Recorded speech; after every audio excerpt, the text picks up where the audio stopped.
If you want to see the heaven you will have to die.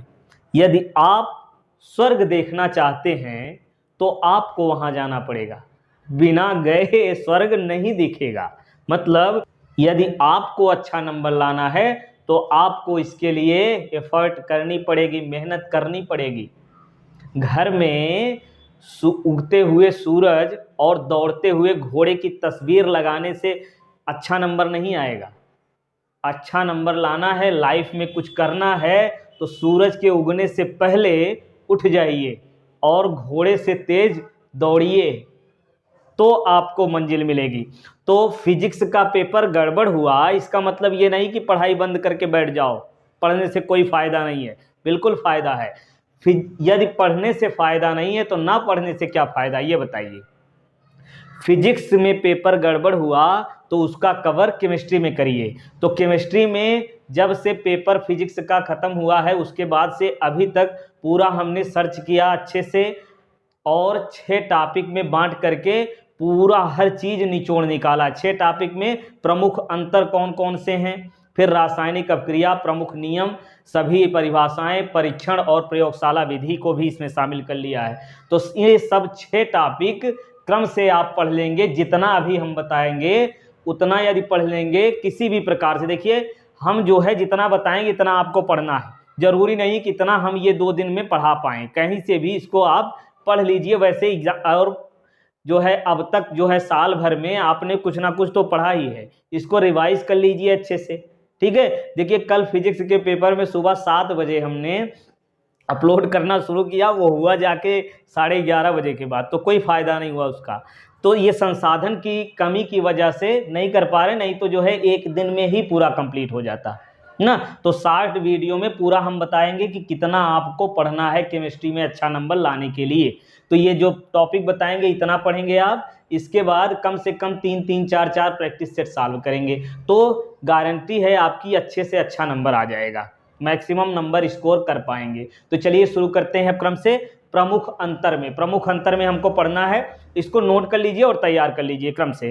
क्या परासरण और विसरण में अंतर, पहले देखिए पढ़ेंगे कैसे, परासरण क्या होता है, विसरण क्या होता है। वैसे एक बार जो है इसको चलिए हम ये टॉपिक बता ही देते हैं। परासरण में क्या होता है कि तनु विलयन सांद्र विलयन की ओर जाता है अर्धपारगम झिल्ली के माध्यम से, और विसरण में क्या होता है भिन्न भिन्न सांद्रता के विलयन वो जो है मिल करके एक निश्चित नए सांद्रता के विलयन प्राप्त कर लेते हैं, वो विसरण होता है ना। एग्जाम्पल के रूप में देखिए क्या होता है कि किशमिश को पानी में डालिए तो पानी जो है किशमिश के अंदर जाती फूल जाता है, अंदर जो है सांद्र होता है, बाहर पानी तनु है, तो तनु विलयन सांद्र में आ गया, और उसका जो छिलका है वो अर्धपारगम झिल्ली का कार्य करता है। तो अर्धपारगम झिल्ली के माध्यम से तनु विलयन का सांद्र विलयन की ओर जाना परासरण कहलाता है।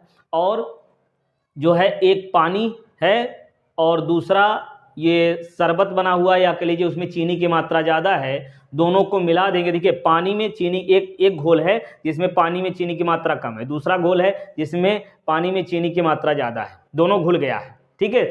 एक सांद्र विलयन हो गया, एक तनु विलयन, दोनों को मिला देंगे तो एक निश्चित नए सांद्रता का विलयन बन जाएगा। तो इसमें कौन सी प्रक्रिया हुई, विसरण हुआ, ठीक। तो परासरण और विसरण ये दोनों समझ गए, फिर अंतर इसमें क्रम से लिख लेंगे। परासरण में क्या होता है, अर्धपारगम झिल्ली की आवश्यकता होती है, विसरण में अर्धपारगम झिल्ली की आवश्यकता नहीं होती। परासरण जो है वो क्या होता है, केवल एक दिशा में होता है, और विसरण दोनों दिशाओं में होता है।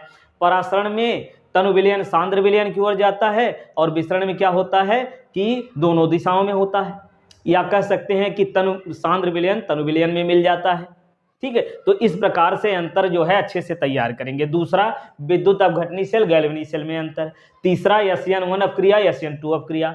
चौथा DNA और RNA में अंतर। पांचवा पढ़ेंगे ग्लूकोज और फ्रक्टोज में अंतर। प्राथमिक द्वितीयक तृतीयक एल्कोहल में अंतर। फिर लैंथेनाइड संकुचन एक्टिनाइड संकुचन में अंतर, और साथ ही साथ लैंथेनाइड श्रेणी एक्टिनाइड श्रेणी में अंतर। तो ये 8 अंतर, 8 दूनी 16, यानी 16 ये 2-2 नंबर वाले प्रश्न, 2-2 नंबर वाले 16 प्रश्न आपके यहीं से तैयार हो जाएंगे। साथ ही साथ अंतर करके अगर पूछता है तो ये 3 या 4 नंबर, 3 नंबर में पूछ लेता है, 3 नंबर में पूछता है अंतर वाला, ये 3 नंबर में पूछता है। तो 7 3 नंबर के प्रश्न आपके तैयार हो जाएंगे, 8 3 नंबर के प्रश्न तैयार हो जाएंगे, और 16 ये 2-2 नंबर वाले प्रश्न तैयार हो जाएंगे। ठीक, तो ये प्रमुख अंतर हो गया। इसको अच्छे से नोट कर लीजिए, नोट करने का आपको समय नहीं, हम समझ रहे हैं, बहुत ही आलसी हो गए हो आप लोग, कोई बात नहीं, इसको स्क्रीनशॉट ले लीजिए और तैयार करिए। और दूसरा, प्रमुख रासायनिक अपक्रियाएं, प्रमुख रासायनिक अपक्रियाओं को क्रम से नोट करिए, इसको अच्छे से तैयार कर लीजिए। क्या? वुड्ज अपक्रिया, वुड्ज फिटिग अपक्रिया, फ्रीडल क्राफ्ट अपक्रिया, सैंडमायर अपक्रिया, गाटरमान अपक्रिया, गाटरमान कोच अपक्रिया, गाटरमान कोच अपक्रिया। तो ये जो है दोनों अलग अलग अपक्रियाएं होती हैं, इसको हम बताएंगे, कोई बात नहीं, रासायनिक अपक्रिया वाला ये तो 60 में होगा, जल्दी बता देंगे। और फिर कार्बिल एमीन अपक्रिया, हाफमान ब्रोमोइमाइड अपक्रिया, राइमल टीमन अपक्रिया, कोल्वे अपक्रिया, विलियमसन संश्लेषण अपक्रिया, रोजन मुंड अपक्रिया, स्मिथ अपक्रिया, हुंसडीकर अपक्रिया, एल्लोल संघनन अपक्रिया। तो ये रासायनिक अपक्रियाएं इतनी आप तैयार कर लीजिए अच्छे से।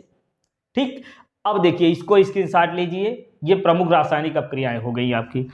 अब इसके बाद प्रमुख नियम देखेंगे। देखिए नियम में कौन कौन सा है, ये क्रम से समझिए। देखिए 2 समीकरण है जिसमें नियम के आधार पर है, कौन से? एक नर्स्ट समीकरण और आर्हीनियस का समीकरण, बहुत इंपॉर्टेंट है। इंपॉर्टेंट क्या, हमने सबको कवर कर लिया, इतना आप तैयार करना ही है आपको, मैं बताया ना, आपको मेहनत करनी पड़ेगी। चलिए, तो प्रमुख नियम नोट कर लीजिए, नर्स्ट समीकरण, आर्हीनियस समीकरण, राउल्ट का नियम, कोलराउस का नियम, वांट हाफ गुणांक का नियम, फैराडे के विद्युत अपघटन का नियम और हेनरी का नियम। तो ये 7 हो गया, कितना? 3 3 6 और 7, ये 7 नियम जो है, इसको भी स्क्रीनशॉट ले लीजिए, इसको भी क्रम से नोट करिए और तैयार कर लीजिए जल्दी से।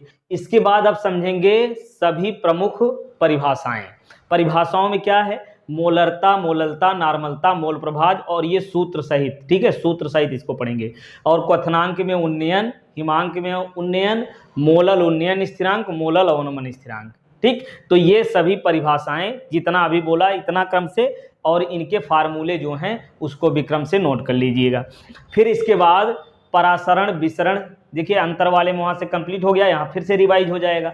परासरण विसरण, परासरण दाब, प्रतिलोम परासरण, फिर विशिष्ट चालकता, मोलर चालकता, तुल्यांक चालकता, फिर मानक इलेक्ट्रोड विभव, विद्युत रासायनिक श्रेणी, संक्षारण और अभिक्रिया का वेग स्थिरांक, अभिक्रिया का औसत वेग, अर्ध आयुकाल, सक्रियण ऊर्जा, संक्रमण तत्व, लैंथेनाइड संकुचन, परिरक्षण प्रभाव, अंतराकाशी यौगिक, उपसंयोजन यौगिक, लिगैंड, प्रोटीन, हार्मोन, न्यूक्लिक अम्ल, कार्बोहाइड्रेट और प्रभावी परमाणु क्रमांक, फिर पेप्टाइड क्या होता है, सैकेराइड और इनके प्रकार, फिर प्रोटीन का विकृतीकरण।